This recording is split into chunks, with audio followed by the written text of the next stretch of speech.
مما في الأرض حلالا طيبا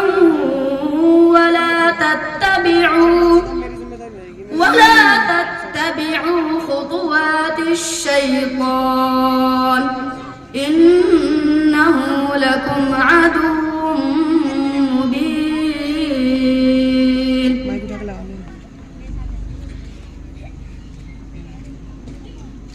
إنما يأمركم بالسوء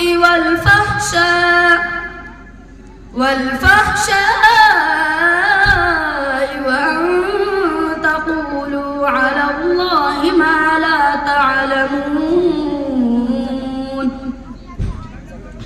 وإذا قيل لهم اتبعوا ما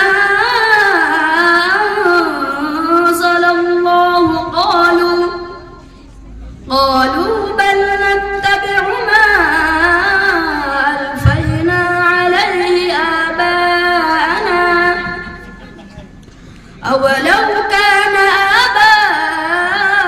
آباؤهم لا يعقلون شيئا ولا يهتدون. ومثل الذين كفروا كمثل الذي ينعق بما لا يسمع إلا